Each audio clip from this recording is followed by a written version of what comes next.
ಈ ವಿಡಿಯೋವನ್ನು ನೋಡುವ ಮುನ್ನ ನೀವು ಇನ್ನೂ ಕೂಡ ನಮ್ಮ ಚಾನೆಲ್ ಅನ್ನು ಸಬ್ಸ್ಕ್ರೈಬ್ ಆಗದಿದ್ದರೆ ಸಬ್ಸ್ಕ್ರೈಬ್ ಆಗಿ ಮತ್ತು ಈ ವಿಡಿಯೋಗೆ ಒಂದು ಲೈಕ್ ಮಾಡಿ. ನಮಸ್ಕಾರ ಸ್ನೇಹಿತರೆ, ನನ್ನ ಹೆಸರು ಸೌಂದರ್ಯ. ನನ್ನ ಮದುವೆಯಾಗಿತ್ತು. ನನ್ನ ಪತಿರಾಯ ಯಾವಾಗಲೂ ಕೆಲಸದಲ್ಲಿ ಬ್ಯುಸಿಯಾಗಿ ಇರುತ್ತಿದ್ದ. ನಮ್ಮದು ಸಂಪ್ರದಾಯಬದ್ಧ ಕುಟುಂಬವಾಗಿತ್ತು. ಹೀಗೆ ಇದ್ದಾಗಲೇ ಒಂದು ದಿನ ನನ್ನ ಜೀವನದಲ್ಲಿ ನಡೆದ ಒಂದು ಘಟನೆಯನ್ನು ನಿಮ್ಮ ಮುಂದೆ ಹೇಳುತ್ತೇನೆ.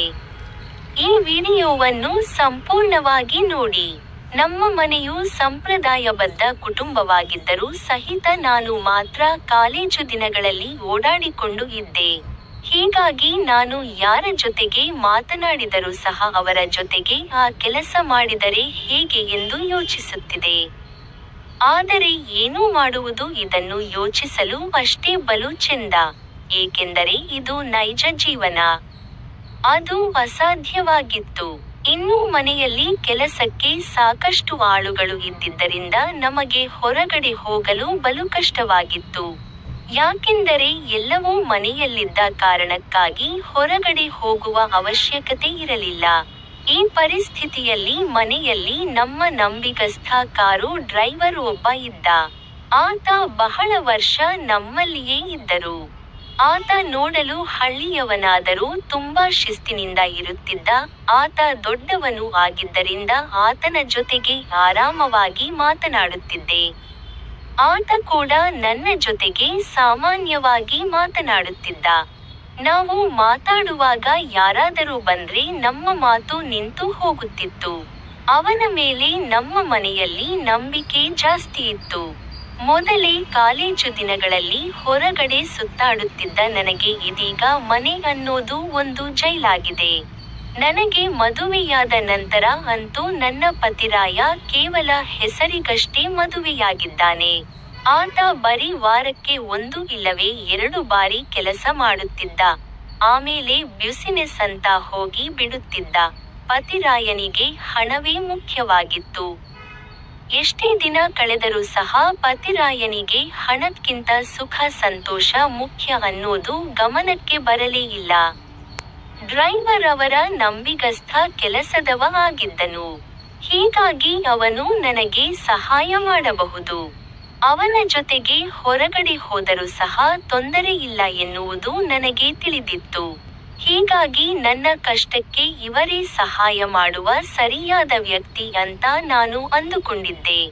ಆದರೆ ಅವರ ನಿಯತ್ತು ಪರೀಕ್ಷೆ ಮಾಡಬೇಕಿತ್ತು. ಅದಕ್ಕೆ ಒಂದು ದಿನ ವಿಚಾರ ಮಾಡಿ ಮಾರುಕಟ್ಟೆಗೆ ಹೋಗೋಣ ಅಂತ ಕಾರಿನಲ್ಲಿ ಸಡನ್ ಆಗಿ ಬಂದು ಕುಳಿತುಕೊಂಡೆ. ಆಗ ಅವನು ಕಾರಿನ ಕನ್ನಡಿಯಿಂದ ಸೌಂದರ್ಯ ನೋಡಿದರೂ ನೋಡದೆ ಹಾಗೆ ಇರುತ್ತಿದ್ದ. ನಾನು ಹಾಗೆ ಗೊತ್ತಿಲ್ಲದ ಹಾಗೆ ಇರುತ್ತಿದೆ.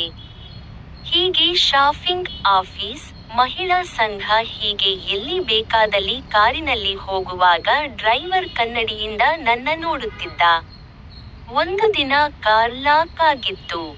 ಟೆಕ್ನಿಕಲ್ ಸಮಸ್ಯೆ ಇರೋದರಿಂದ ಅವನೇ ಕಾರಿನ ಬಾಗಿಲು ತೆರೆಯಲು ಬಂದ ಅಷ್ಟರಲ್ಲಿ ಅವನ ಕೈ ನನಗೆ ತಾಗಿತು. ಆಗ ನನಗೆ ಕರೆಂಟ್ ಹೊಡೆದ ಅನುಭವ ಆಯಿತು. ಅವತ್ತೇ ನನ್ನ ಕೆಲಸಕ್ಕೆ ಇವನೇ ಸರಿಯಾದ ವ್ಯಕ್ತಿ ಅಂತ ನಿರ್ಧಾರ ಮಾಡಿದೆ.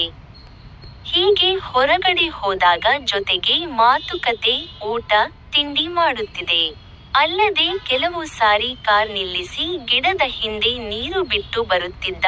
ನಾನೂ ಕೂಡ ನೋಡಿಯೂ ನೋಡದ ಹಾಗೆ ಇರುತ್ತಿದ್ದೆ.